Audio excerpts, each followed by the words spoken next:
Okay, here we go again. We just have a couple more examples to work through. We have a sentence here reminding us of basically that second technique for when to use parts, which is when we have a single term and we want to integrate it. So we're going to use that same process here. So we have sine of natural log of x. Note that this is not equal to sine of x times natural log of x, right? The difference is we're saying this natural log is inside the sine of x. So it's sine of natural log of x. So that's one term, right? It's not a product. And so I want to use this technique, the sort of second technique of how to use parts, by letting u equal this sine of natural log of x and v prime be 1. Okay, if we do that, then the derivative requires chain rule. So the derivative of sine of natural log of x will be cosine of natural log of x, then times by chain rule the derivative of natural log of x, which is 1 over x. And I should have given myself a little bit more room. I'm going to sort of scooch over the v. V prime is 1, so v will be x. Okay, so we have that part says that this integral is equal to u times v minus the integral of u prime v.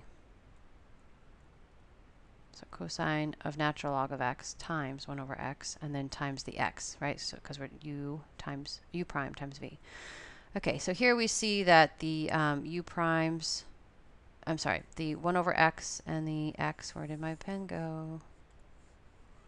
Somewhere. Okay, sorry, I wasn't seeing it. 1 over x and the x cancel.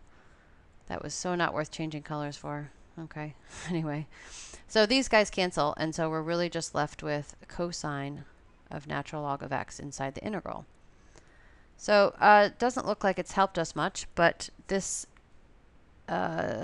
seems kind of familiar, that we're going from a sine of something to a cosine of something. So maybe if we do it again, we'll get back to a sine of something. So let's try that. So we use the trick again that we have a single term. That's going to be our u.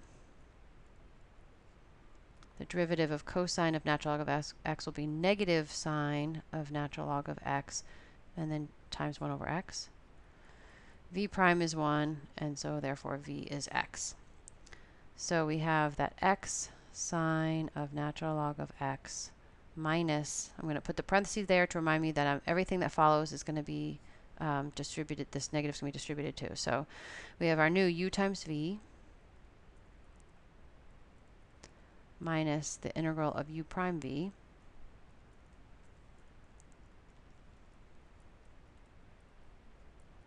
close my parenthesis.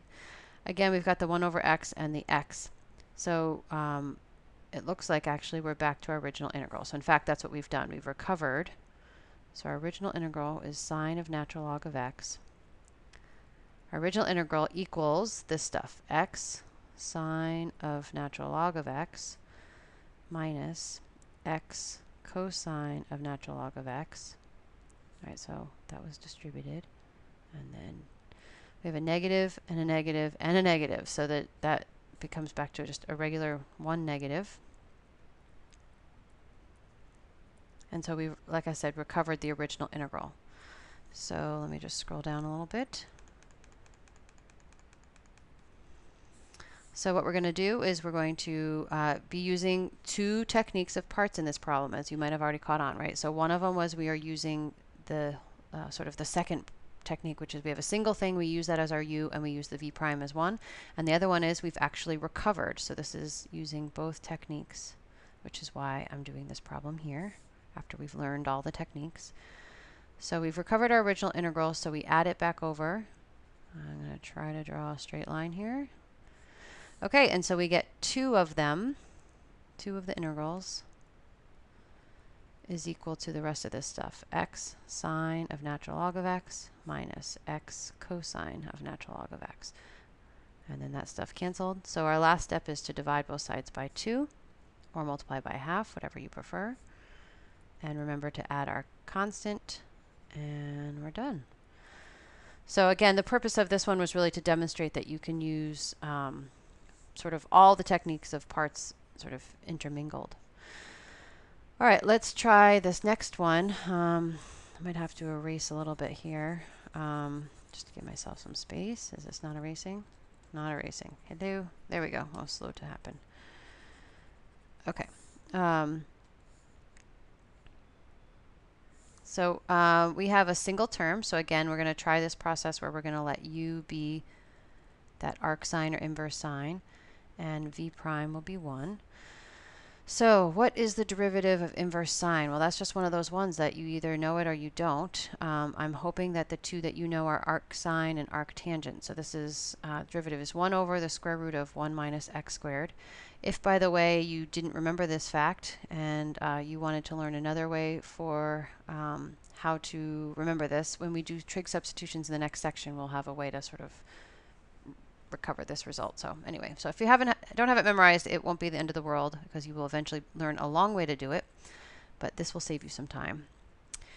Okay, so we start with, so this integral is equal to u times v, so that's x times inverse sine of x minus the integral of u prime v, so that's going to be x over the 1 minus x squared dx.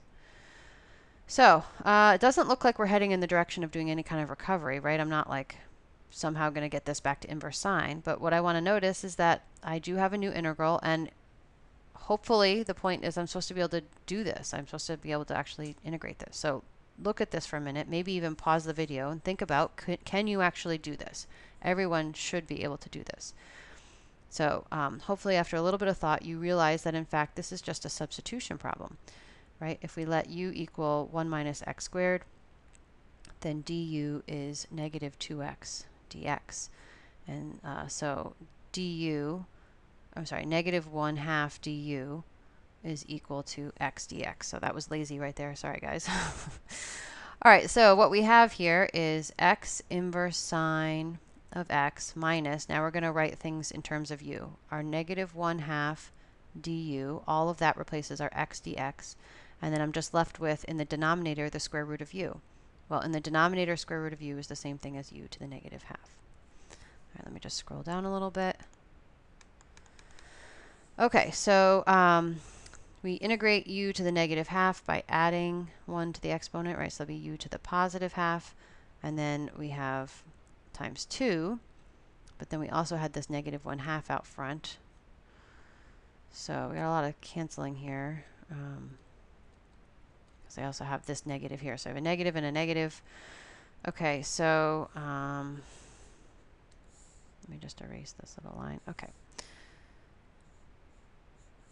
Okay, so sorry for that. Okay, back over here. So we have x inverse sine of x minus a negative, so plus u to the half. And u in this case, be careful. Don't go all the way back to this u. This is where you have to be careful. We're only talking about the substitution u. So this is 1 minus x squared to the 1/2 plus c. And there we go. So this one was a parts and a substitution mixed in. Okay, so I now give you some places where you can watch some more links, go to these links and watch some more videos, and otherwise you are ready for homework 4. So please feel free to ask me any questions via email. Otherwise, you can ask them next time I see you.